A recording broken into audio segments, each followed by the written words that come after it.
Hey guys, Brad here from Scooter Street. Look, today I have a little Kimco Vibe behind me, also called a Fever ZX overseas. Some of them in Australia actually called a Bug Vibe as well.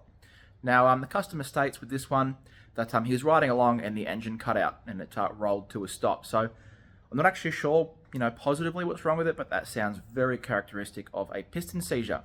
Now, being that we're very familiar with these particular scooters, they use a Honda vertical style engine. One thing that these scooters do very commonly have an issue with, being that they're vertical, is carbon buildup inside the exhaust header and the exhaust port, which can sometimes lead to a piston seizure. Now the other thing with this scooter is it also has 29,000 Ks, so it has quite a lot of Ks, so there's a good chance that the seizure is just an age-related issue, as the customer also stated the bike was quite slow prior to it stopping. So being that I've not actually I have a pretty good idea of what's going on, but not actually diagnose the issue first. Being that I suspect a piston seizure, one of the first things I'm going to check is that it has oil in it. Now, if the oil is completely full, we've experienced many times in the shop before that maybe a customer has forgotten to fill the oil and the bike has stopped and they thought, oh no, I better fill the oil.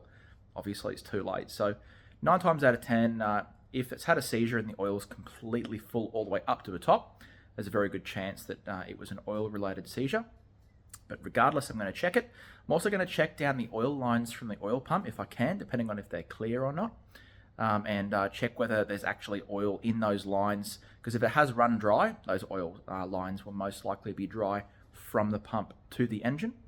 And then I'm going to, it actually has a flat battery because they've tried to start it over and over and it's actually flattened the battery. So I'm probably going to hook up a jump pack or a spare battery to it and listen to it turning over, and that'll usually tell you 99 times out of 100, you'll be able to hear straight away that it has no compression if it is a piston seizure.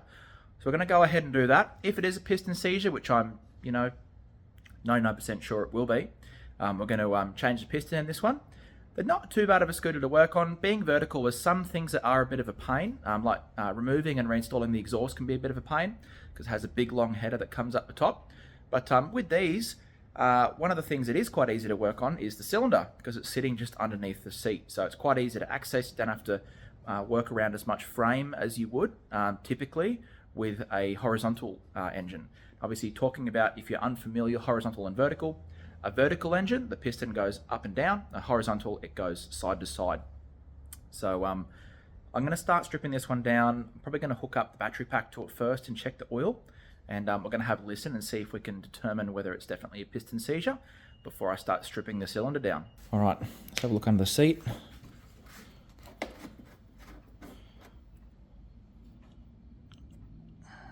It's hard to see on camera, but I can see a little bit of air there. It is oil sloshing around in there. So, look, maybe he's refilled it after it seized, but there's a good chance that he hasn't.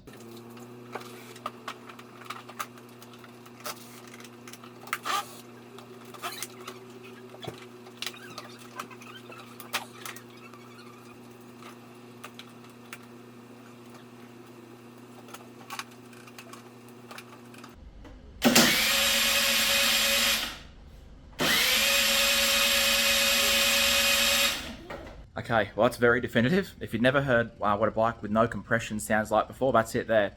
When you start your scooter, it should be clear, defined compression noises, and that one's just pretty much a whining noise because there's absolutely no compression whatsoever. So very definitive that it's a blown piston.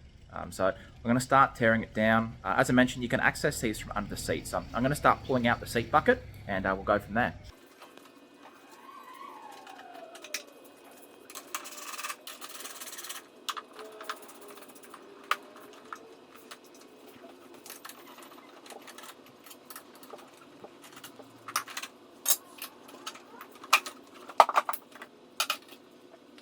As I mentioned earlier, because these are a vertical engine, they actually do sit very slightly backwards. So the access is quite a lot easier generally than a horizontal engine because you'd have all this frame and things in the way of the front of the cylinder.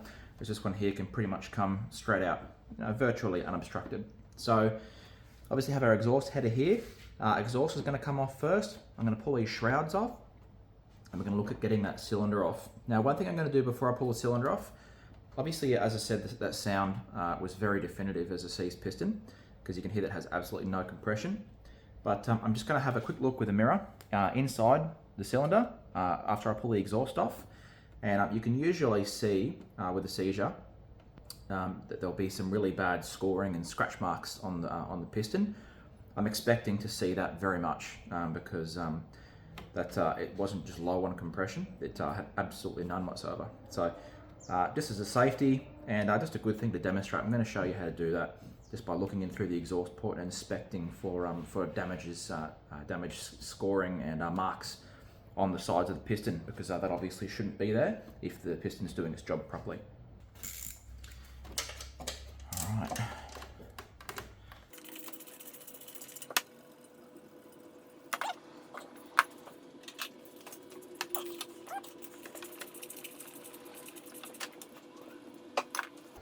Alright, let's release this bottom bolt in the exhaust and it should drop down. Let's navigate it out of there. Alright, let's see if we can't see this piston. Not sure if you can see that, but what I'm looking at is a very, very dry, badly scored piston. So we're going to continue pulling the cylinder off because it's incredibly obvious to me that that's badly seized.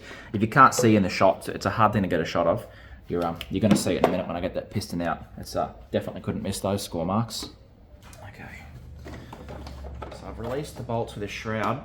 This has kind of been, especially with an older scooter like this, it's hard to know what you're really getting.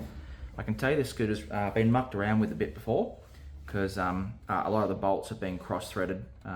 Nothing super important, just some of the ones that hold the shroud in. There's bolts that are missing, there's bolts that are loose. So I think when we tidy this one up, putting it together, I might spend a little bit of time replacing some of those screws and trying to tidy it up a little bit. Because, yeah, cross-threaded bolts are no good, obviously.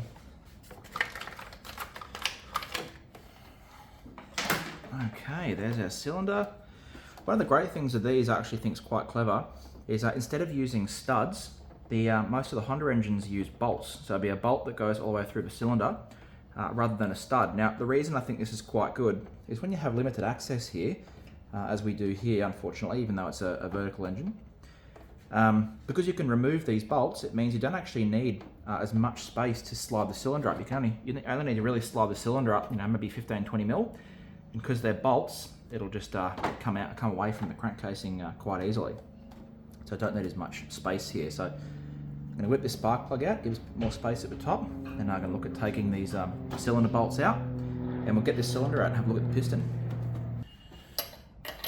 Access on these can be a little bit tight, so it'll be a bit easier to use the little socket on the top of the use a little spanner on the top of the spark plug socket. There we go, just like that.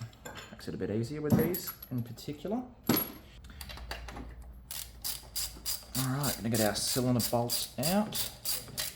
Now, because the cylinder doesn't need to slide all the way out of the cylinder bolts, the bolt really just needs to be loose, and we can pull the whole cylinder with the bolts away from the piston, in theory, because I think a couple of these bolts will probably be too long to come all the way out on their own, and they really don't need to. So, now, I mentioned before the oil lines. Obviously, these ones aren't clear; they're black. So, what I am going to do, not right at this moment, but what I'm going to do is before I finish putting the scooter back together, I'm going to pull the oil line off that's going to the carby, and just make sure that there's oil in the end of it, because if there's no oil in the end of that line, that tells me that the oil has run dry at some stage. So there's a couple of things that can happen. It can be a case of the oil has run out. The other thing that I see fairly commonly is that the oil pump may have failed. And not so much on these Hondas. The Hondas usually aren't too bad for oil pump failure, like on these Honda style engines in the Kimco. But I'm just going to check it anyway, because obviously there's no point rebuilding this scooter and then we we take it out on the road and it just immediately seizes back up again because there's no oil supply to the engine. So I'm gonna yeah, obviously check that the oil is pumping. Alright, that should be loose now. Might need a little bit of encouragement.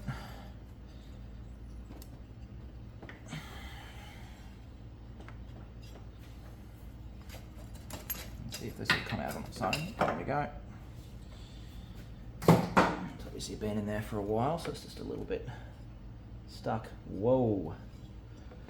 A big hole in the center of the piston. That's a first. That's a fairly interesting seizure. Jeez.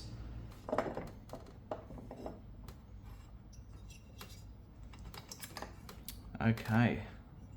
Cylinder's not too bad actually. That debris is a little bit interesting. That looks like piston debris. Wowie, look at that. My goodness, that has gotten very hot. The crank actually feels okay.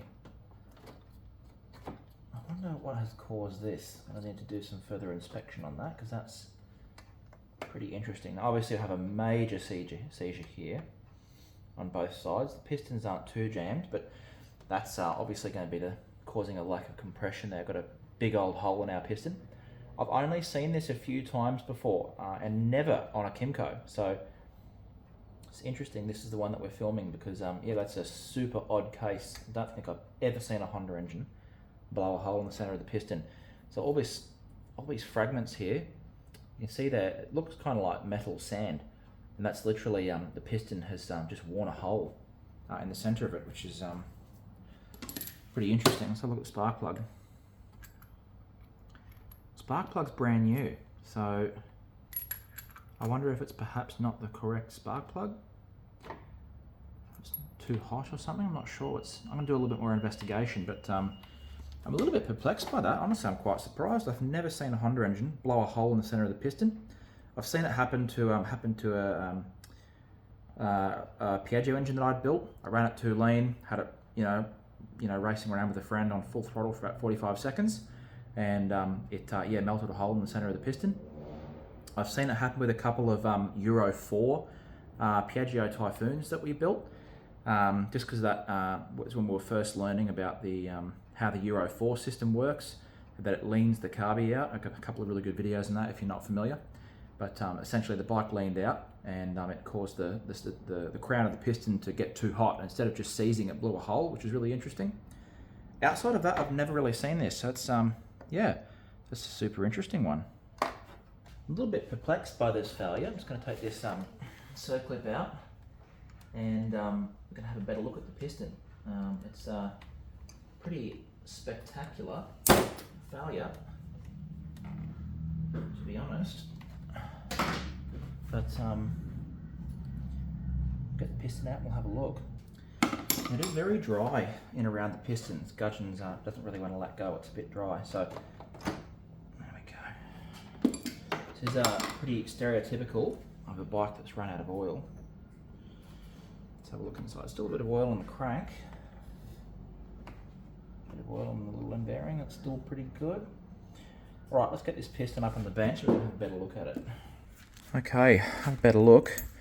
Now, one of the things I'm going to have a quick check of here is the inside of the head. So I have seen previously, if you have a major mechanical failure, say for instance your crank bearing fails or you have a piece of metal that goes down into the engine, I have seen something like this happen. Now, what you're going to be looking for is evidence of debris impacting the head, like heavy debris.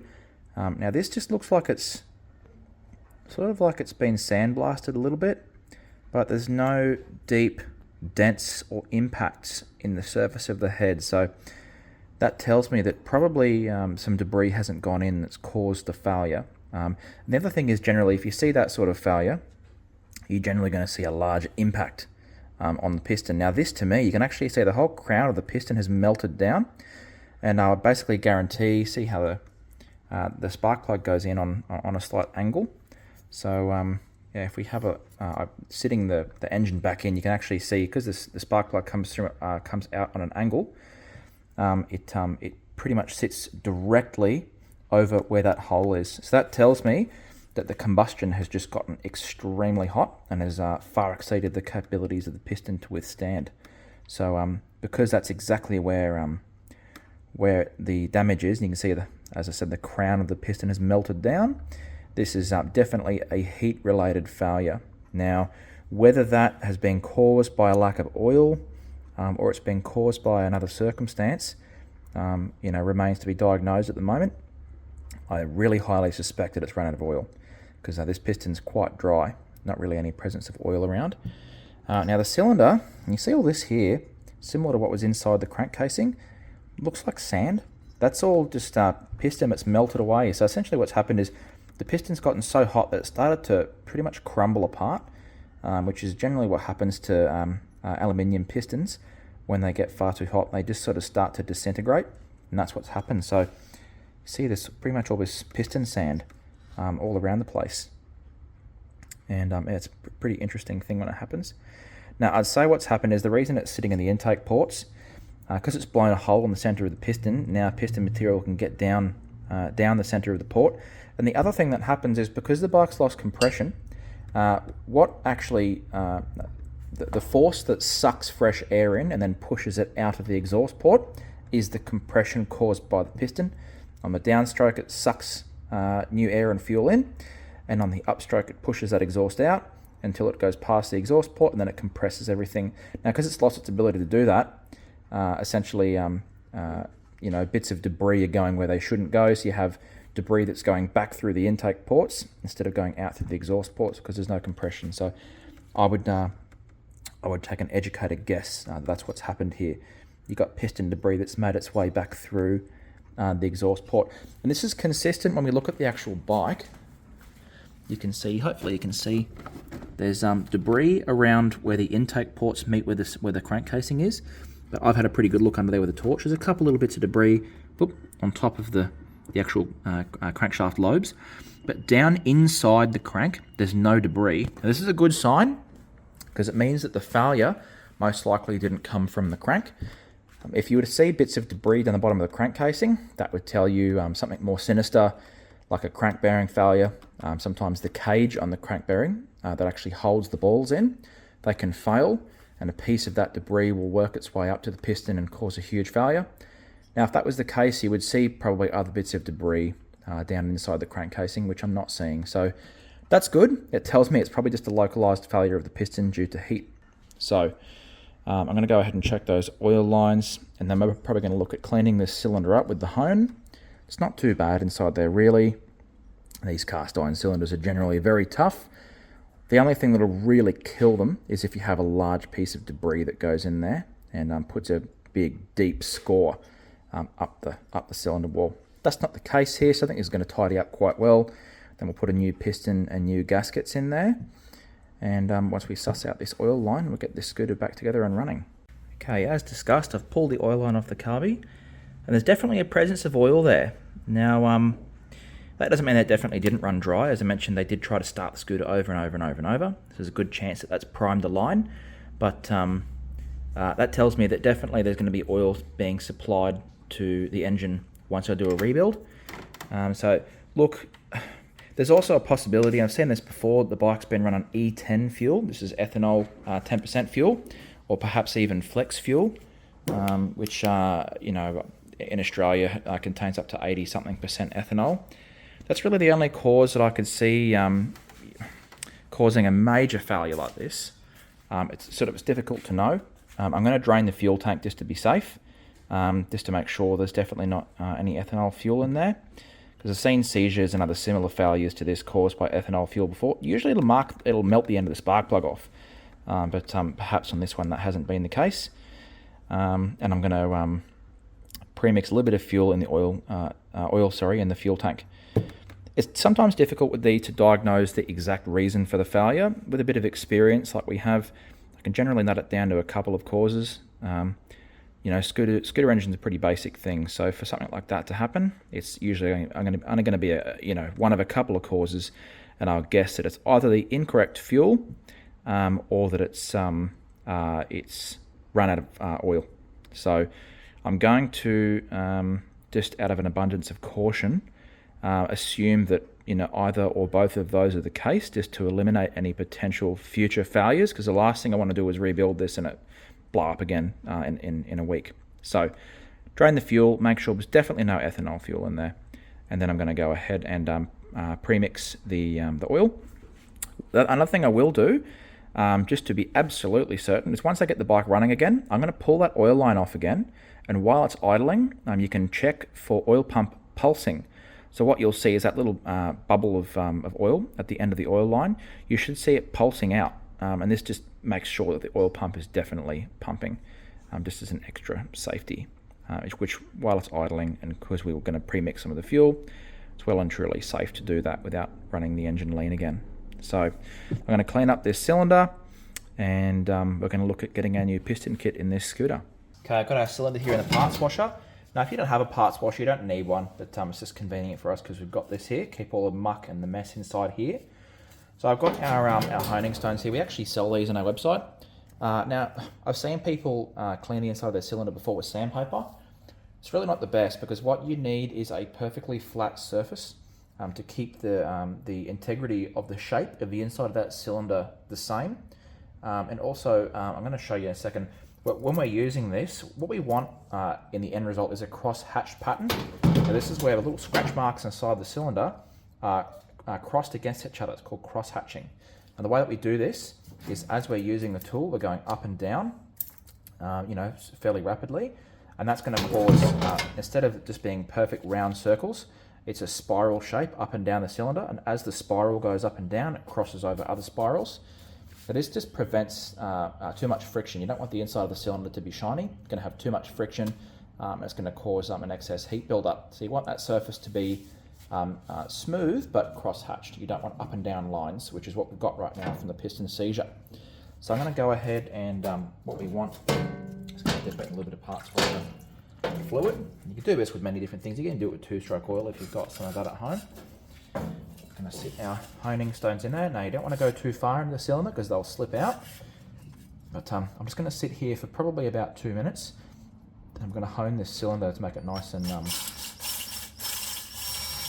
clean on the inside, to have a nice, good, smooth surface to put our new piston back into. Now, you don't need to go excessively fast with this, just a moderate speed. I've gone too far. There we go. Alright. I'm going to sit here and do this for a couple of minutes. Not going to film that because it'll be very boring to watch. And then I'll show you the result after we're finished. Alright, I've finished up the honing. You'll see there's still a couple little scores there. But look, it doesn't need to be perfect. It feels nice and smooth in there. Those deep ones, if I sat there for quite a long time with the honing tool, I'd get them out. But the thing is that with the honing, you're just trying to clean it up. You're not trying to make it perfect. And if I sit there for too long, just removing material from the inside of the cylinder, there's a chance that I might remove too much. That's going to reduce the compression. It's going to make the scooter less powerful. So I'm pretty happy with that. The other thing I've done off camera, I didn't do it on camera because it would have been quite loud and awful, is I've given this a really aggressive blowout with compressed air, just to try and get all that piston debris out of all the intake ports, out of all around the cylinder, and just generally clean the thing up, because I don't want any of those little bits of debris to go back into the cylinder after we're done. Now, likewise, I've also done the inside of the crank casing. So what I've done here is I've tried to clean up as much on the top as I could with just a cloth, and then just for down inside the crank casing there, I've sprayed it for probably about 2 full minutes with compressed air, whilst just by the fan, rotating the cylinder back and forth quite quickly, spraying all in around these, in the sides here, and also in these little, see their little oil ports, because they go to the main bearings. So spray them out to make sure that no material has gotten stuck inside there. But the other thing I'm doing while I'm doing that is I'm feeling for any crunchiness or notchiness in any of the bearings, checking that the big end, which is the bearing in the center of the crank, doesn't have any up and down movement, which it doesn't. It's normal for them to have a little bit of side to side, because you have these little thrust washers either side of the big end. So that it needs to have a little bit of movement there, because when it gets hot, obviously it's going to expand, and it needs a little bit of leeway there to do that. But I've had a really good check of that. All the bearings feel really good. Everything feels okay. So I'm quite confident that we've gotten all the material out of that Now another thing I'm going to do is I'm just going to put a little bit of oil down there, particularly on the big end, because I've sprayed that all out. It's sort of dried it all out a little bit. So, and that piston sand sort of debris material will have taken some oil with it. So I'm going to put a little bit of oil on that big end bearing in particular. I'm going to put a tiny bit down either of these ports, because those are the oil feed ports for the two main bearings on either side, just to make sure that we're not starting the bike up dry. Because although if we run it for 10 or 15 minutes, they would eventually lubricate up. There's just an unnecessary amount of dryness that's going to cause heat. We don't need that. So I'm just going to play it safe. Is always the best game. Do it properly. Do it once. And yeah, I'm going to go ahead and start putting this piston together and get it same as usual. Assemble the piston. Obviously, because we've got two circlips to put in, and this side's going to be quite difficult to access when it's in the bike. So I'm going to put that side circlip in the piston before I put it in the bike. That way I only have to put the circlip in this side, because the access on this side is pretty good. So it'd be much easier to put just the one circlip in whilst it's in the bike. Because putting circlips in can be a bit of a pain, so I'm just going to make it easier if we can. Now I've also just sprayed the head with a bit of compressed air and sort of made sure there's no debris inside there. I've got a new piston here. These are 𝐂𝐤 pistons and gasket sets are beautiful quality, particularly for aftermarket standard replacement type parts. They are really lovely quality. We obviously sell these on our website. So got our piston and rings here. We've got our new gasket set here as well. So one of the nice things about these 𝐂𝐤 pistons is they actually have Teflon coated sides, just to try and reduce the any additional friction, which is quite nice. Now a lot of pistons will have an arrow for the exhaust. It's very, very important the arrow go towards the exhaust side of the cylinder. I've explained it before, but I won't go into it. This one has X for exhaust, which is fairly obvious, so obviously X goes towards the exhaust side. Got our rings here. Scissors and cut these open. Okay. So I've mentioned before in previous videos, some rings you see inside the piston, there's these ring pins. Now they're like little dowels that have been pressed into the piston to locate the rings, because it's quite important that the ring ends sit in a particular position inside the cylinder. I won't go into it, but basically you don't want the ring ends sitting over one of the intake or exhaust port. So the ring pin is there to locate the ring, so once it goes into a particular position it can't rotate around the piston. Now some pistons are designed in such a manner. Look at the factory piston. Yeah, there you go, good example. So the ring pin actually sits, hopefully you can see it, slightly offset rather than in the center of the ring slot. So the ring, the little cutout that locates the ring to the ring pin, is on an angle. You can see it there.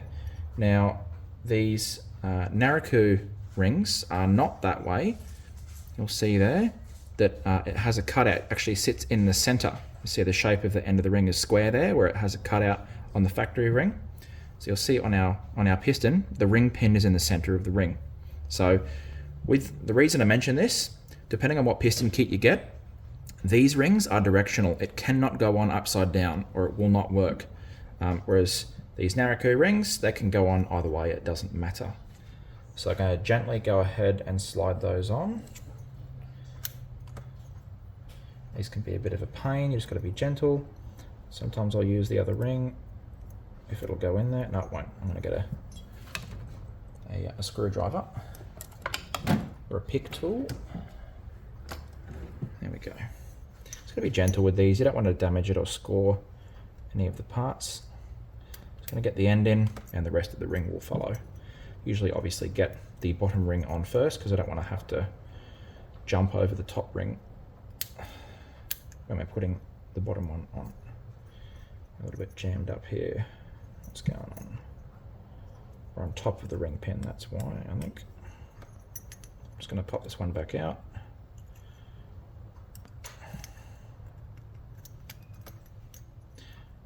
As usual with these, if you have to force it, oh, okay, all right.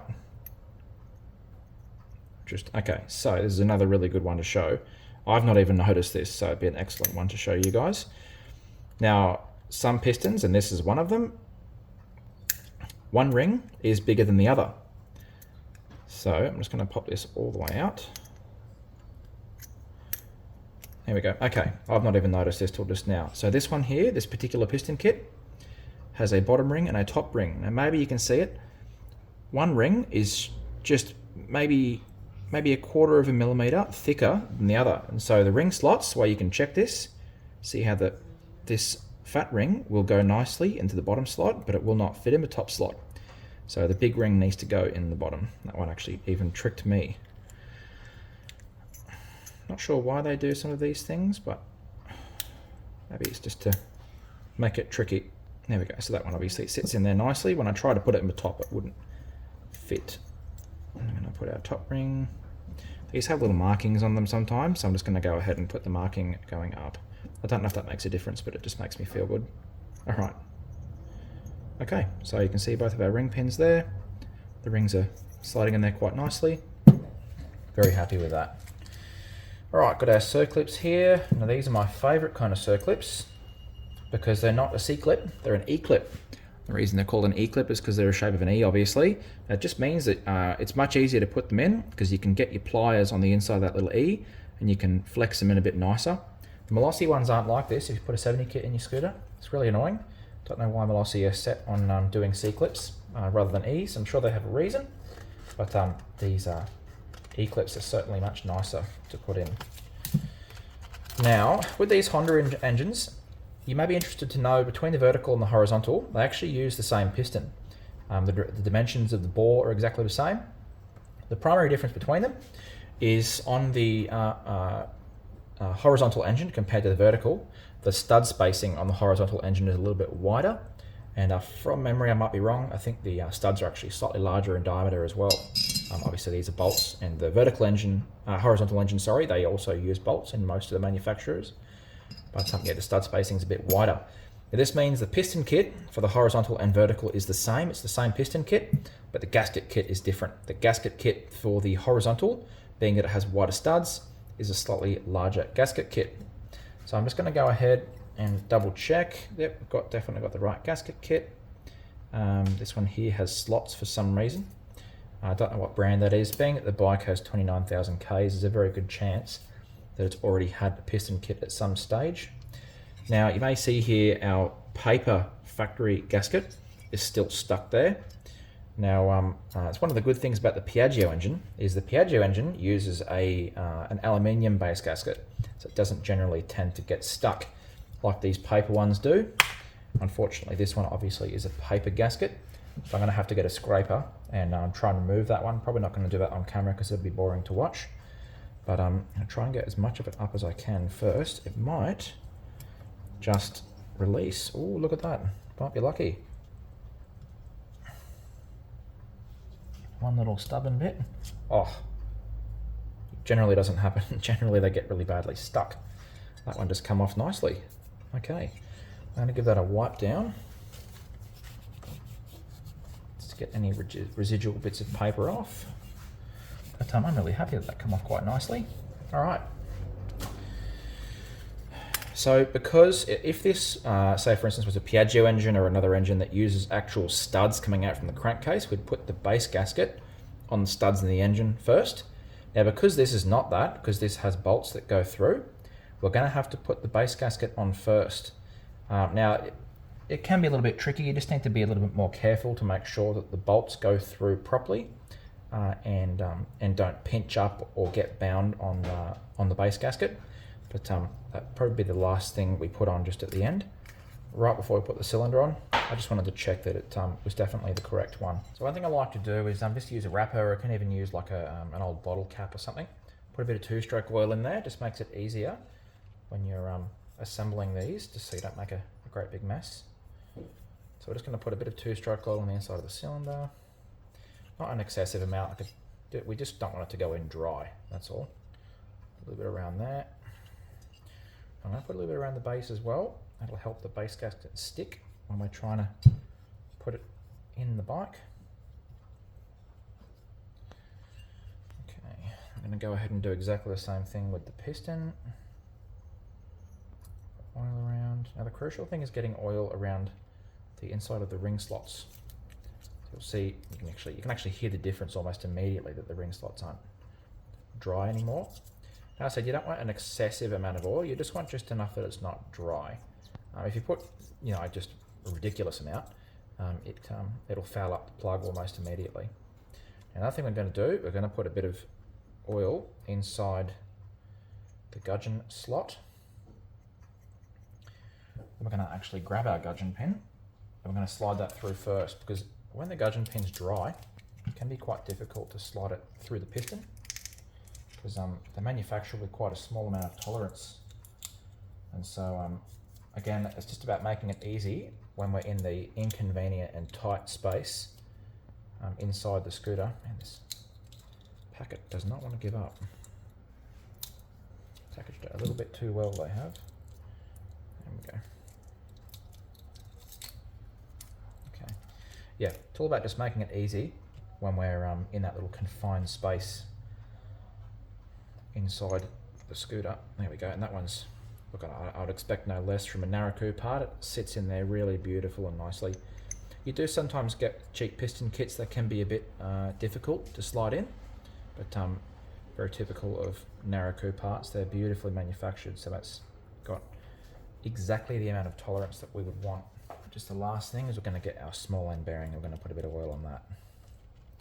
Just dump that. Obviously, if it's run low on oil, which we suspect that it may have, we don't want this small end bearing to be dry, which it was really quite dry, which another one of those things leading me to believe that it has run out of oil.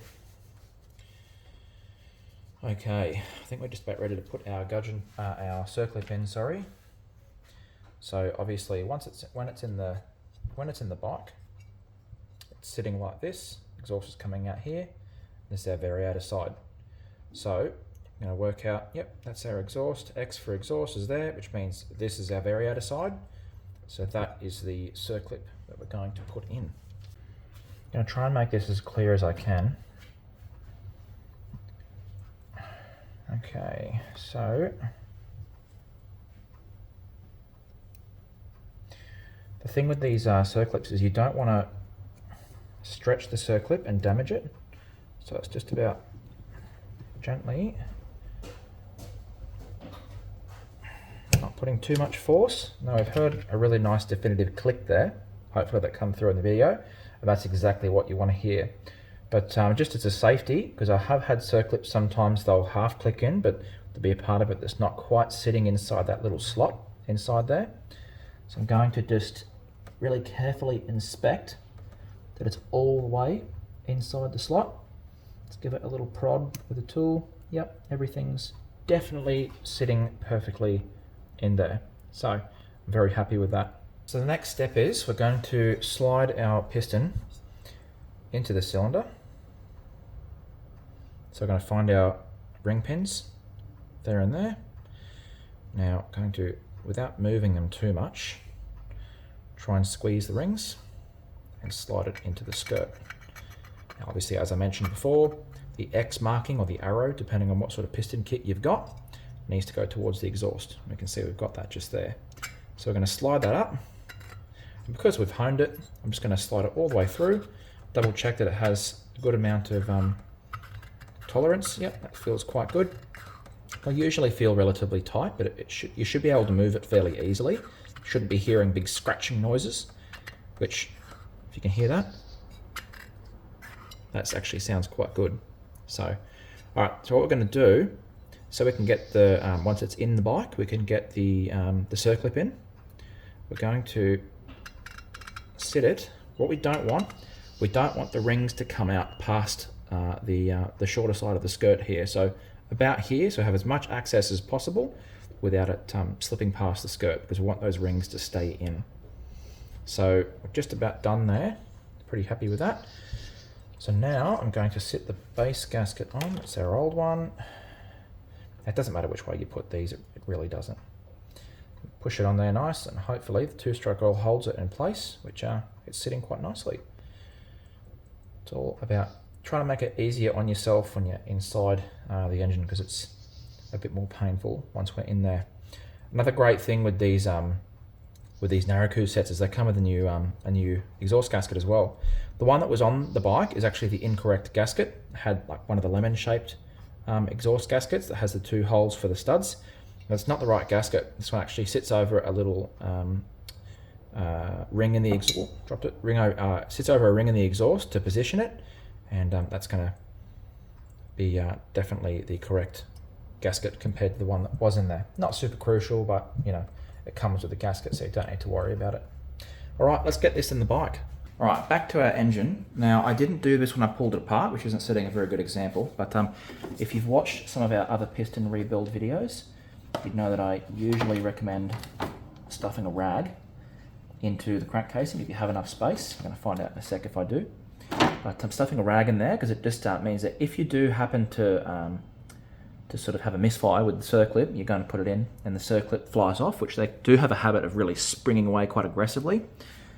The worst thing that can happen is that the circlip flies down into your crank casing, and then if you can't find it with a magnet, which has happened in the shop before, then you're splitting your crank casing to get that circlip back out, and that's pretty much a nightmare. So just a bit of safety, setting a rag in there means that if the circlip does fly off, it means that it can't go in the crank casing.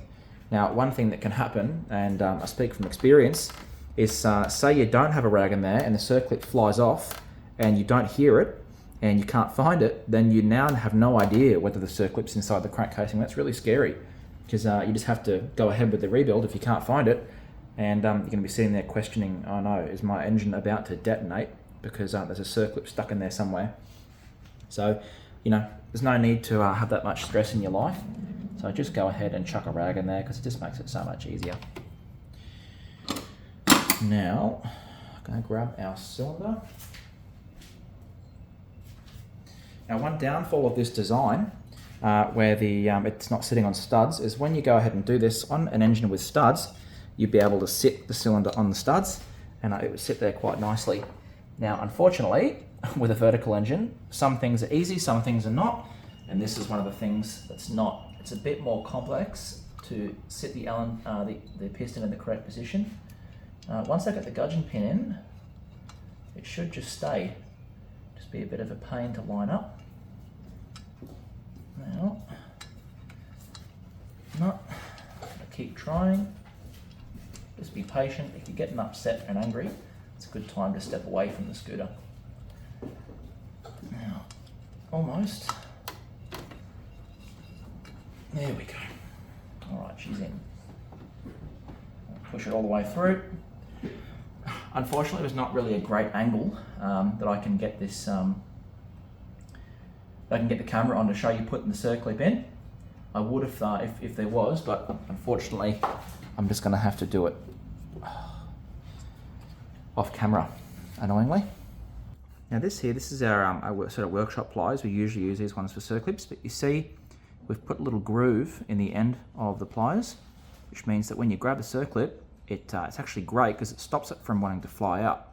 So just a little, if you do have a spare set of needle nose pliers, you don't mind sort of half ruining for the purposes of doing circlips.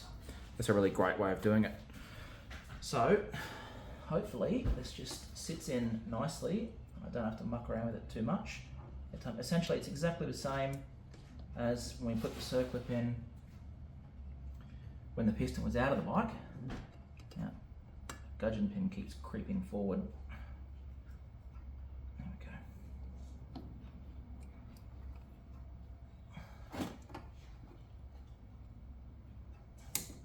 Now, just about being patient, not putting too much force on it. All right, that was, again, a really nice definitive snap. That's one of the things that I really love about these E circlips, is they're so much easier to put in. You get a really nice definitive little click compared to the C ones, where you usually have to do them with a flat blade screwdriver or something similar. And yeah, they can be really painful. Sometimes they just go in nice first go, but they often are a bit of a pain. Love these E clips, so much easier.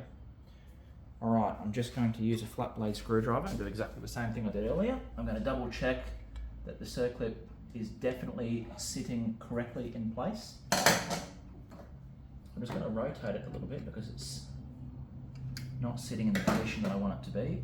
I've made this point on other piston rebuild videos that we've done, but see the end of the circlip here? See how you have these two little cutouts on either side, right? What you don't want is you don't want the end of the circlip sitting in one of those little cutouts. Those cutouts are there to make it easier to get the circlip in and out. Now, if the circlip end is sitting in one of those cutouts, it sort of, only mildly, but it does increase the likelihood that the circlip can pop out while it's running. And if that happens, you're probably buying a new engine because it'll be a major mechanical damage. So really don't want that to happen. So what I mentioned just then, I didn't like where the circlip was sitting. All I've done is I've just grabbed the end of the circlip and just rotated it around a little bit. Now, because we put a nice amount of oil inside there, it rotated around inside there beautifully. And again, one of the great things with these E circlips is you have that beautiful little tab in the center. You can just nicely rotate it around. With the C circlips, it's much more difficult to rotate them because you don't have a nice tag you can just grab onto. So now that the circlips are in, I'm going to pop this rag out. Now our base gasket just here has slipped out when we're putting everything in. So I'm just going to gently try and sit it in place. Just a little bit more maneuvering sometimes with these cylinders. All right, now I'm caught. I'm gonna have to do two hands for this one. Here we go, fixed it. Sorry, two hands means no filming. All right, so again with that gasket sort of mostly lined up. There we go, it's pretty much lined up. I'm now gonna slide the cylinder down and sit it on. Okay. So again, because we don't have studs, I can really, slide the gasket over and get it in the correct position. I'm going to put the head on, and then I'm going to very gently thread the bolts down to make sure that they've gone through the base gasket and are actually sitting correctly. Now, fortunately with this, the inside of the base gasket, the circular part of it, is the same size as the cylinder skirt. So it can't move around too much side and back. It can really only twist around. So it should realistically, it should want to stay in place, if that makes sense. So there's not too much danger there as long as you've sat it in the correct place when you've slid the cylinder down. I have our cylinder bolts here. I've just dabbed a little bit of two-stroke oil on the end of them so they thread down nicely. Now, it's been a little while since I've done one of these, but from memory, it's easier if you slide the bolts down. Fairly certain that's the way we go on. No, hang on. Yes, it's this way. The spark plug goes backwards. All right, just trying to, it's been a little while since I've done one of these. All right, I'm gonna get our head gasket. Make sure it's clean. Give it the old shirt wipe. All right, sit that on there. These aren't really directional, it doesn't really matter which way you put it. And then flip it around. Try and work around these fuel lines without damaging them. Now, the bolts are going to pop up a little bit when we do this, which they need to. Oh, there we go. All right, I'm going to gently navigate it down. Now, fortunately, these have this little cutout, like a little chamfered edge on these, so you know which way the head's meant to go. So what I'm going to do, I'm just going to use a socket to just start gently threading these bolts down. That one's biting in nicely. With this sort of thing, you absolutely never ever use an electric tool to do these up. You don't need to overdo it. That's how threads get stripped.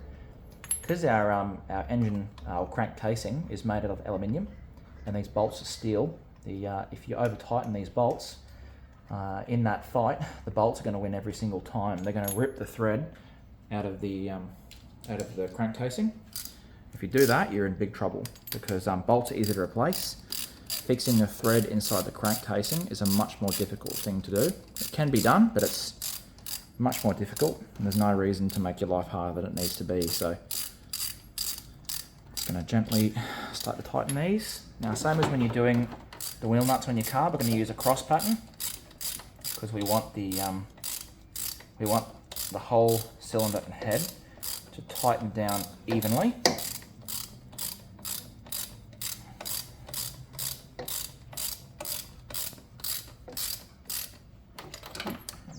I'm stopping basically when I just start to feel a tiny bit of tension.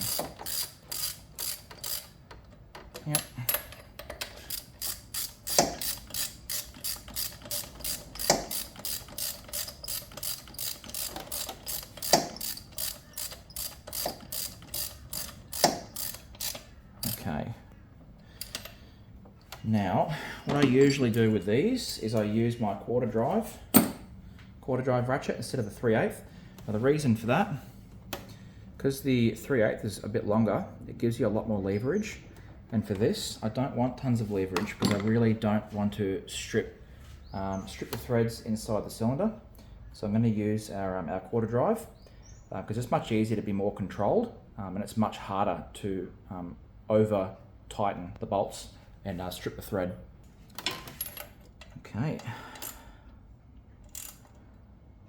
So what I'm doing here is I'm just, trying to evenly tension each bolt up. You'll find as one tightens up, the others start to loosen because obviously it's squashing those gaskets. So you want firm, but not tight. Very unlikely these bolts will sort of wiggle their way loose. Much more likely that you'll over tighten them. So I'm just a little bit by little bit. I'm sure if you Google it, there will be a torque spec for these. It's probably like, I don't know, something like 15 or 20 Newton meters, something like that.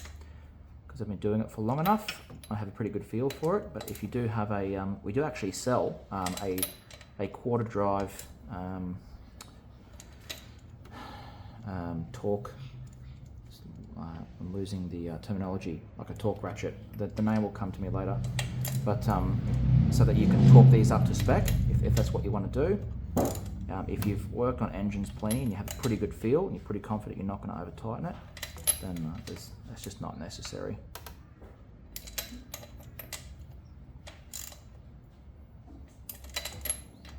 Okay, pretty happy with these. I'm just going to put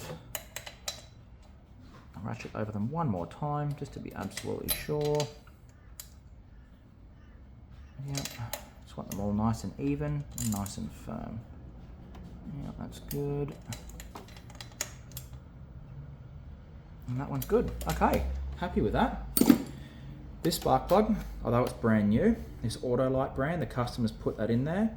I don't have a chart to convert that, so I'm just going to go ahead and put the correct 𝐂𝐴𝐺 spark plug in this bike. These Autolite plugs are just cheap, and you go with what you know, and I know that the 𝐂𝐺s are just the right plug for every instance. So I'm going to go ahead and chuck a brand new 𝐂𝐺 in this. And then what I think we're going to do after that is we're going to give it a little start just to make sure that everything's functioning before we put our exhaust back on. And yeah, then we can sort of go from there. Okay, got our 𝐂𝐺 spark plug here, the BR8HSA, which is the correct spark plug for this scooter. What a great example too, because this is our Autolite spark plug that the customers put in there. And you can see straight away, it's the wrong plug. Now this would be equivalent to an 𝐂𝐺 BR8HS. You can see the difference between these plugs, same thread, the body of the plug is essentially the same. The difference is in the electrodes. So you see the correct plug, the center electrode and the side electrode are much longer. They protrude into the cylinder much further than the BR8HS equivalent in this Autolite. It's just a perfect example of stick with what you know, and you know it will be correct. That's nice and tight. Same thing with your spark plugs, just nice and firm. You don't want to over tighten them. With your spark plugs, if you've put one in before, you know they have this compression ring. The first time you put the plug in, it'll squash the ring. So as you're doing it up, it'll start to tighten up. As you rotate it, it'll start to squash the compression ring. So it'll continue to rotate. It'll have some resistance to it, and then once the squash ring has, or squash washer has compressed as much as it will, you'll feel it re-tighten even further, and that's when you know to stop. Okay, so that's all in nicely. Going to go ahead and sit our spark plug cap on.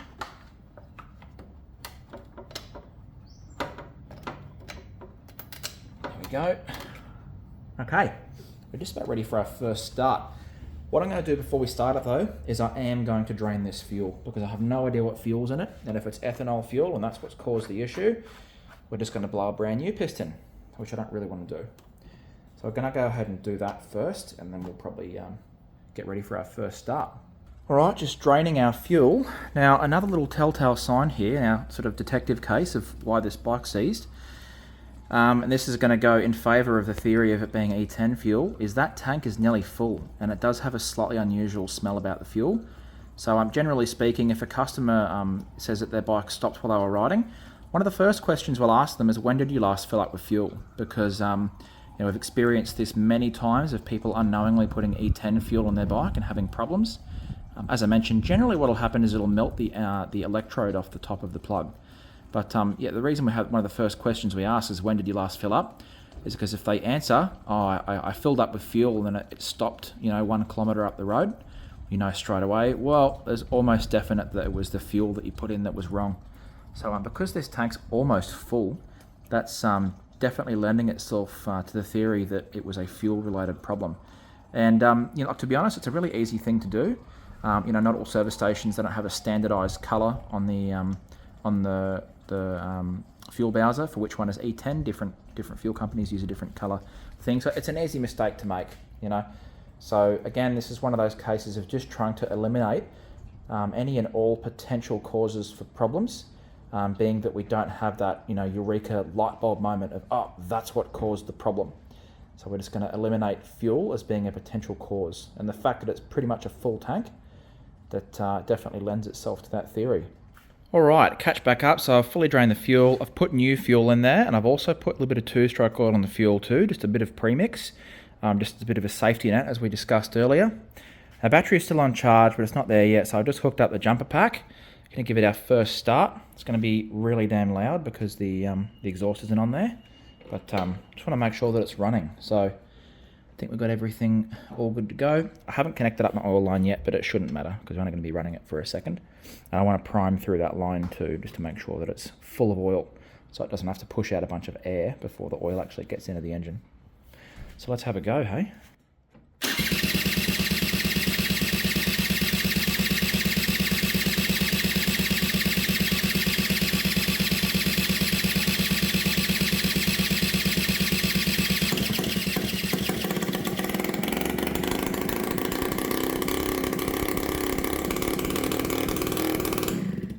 There we go, definitely running.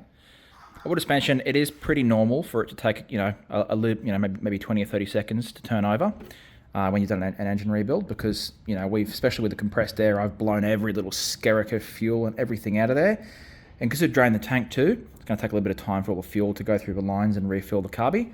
But I'm really happy with that. Starts up, runs, didn't make any big loud bangs or huge noises. So I'm pretty confident that everything's okay.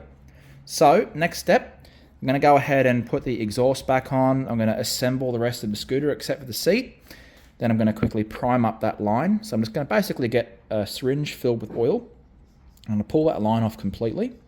I'm going to pump the oil through the line with my finger over the end. And when the pressure builds up and the oil starts squirting out, I'll know that that line is completely full of oil. And pretty much just put it back on the scooter how it is. Because what can happen, as I mentioned earlier, say this has run out of oil, and there's a bit of oil through the line, which there is a bit of air in the line. So what can happen is, say the oil is full to here and the rest of it's air, or you have a little bit of oil here, a little bit of oil here, and that's all air. The oil pump has to pump out all of that air before the engine's actually going to get a supply of oil. So for the first maybe 10 minutes of riding, there's really no actual supply of oil from the oil pump, which is no good. So if you're doing a job like this, or maybe you have broken oil lines, that does happen with older scooters. Perhaps you've had an oil pump failure, or you've run the bike out of oil. You do need to prime those lines. Another really good example of this is the Piaggio oil pumps. When they come from the factory, the lines are already fully primed, and they have a little plug in the end of each line, so that you can just put the oil pump straight on, which is a really clever idea. Usually, if you're replacing your oil pump on another model of scooter that's not a Piaggio, you usually have to sit the tank side line in some oil, and then use a drill to rotate the oil pump to get it to physically pump oil all the way through the lines before you can actually install it on the bike. But anyway, I digress. That's not what we're doing here. I'm just gonna put some oil through these lines to make sure that it's all good, and I'll stop waffling on and get the rest of the scooter together so we can take it for a little test ride. Okay, everything's all back together. That just means one thing: test ride time. She's going to be a bit smoky because I've premixed some of the fuel. We also have all that oil in the system when we put the cylinder back together. So it will be a little bit doughy for the first couple hundred meters, but it'll start to clear out with time.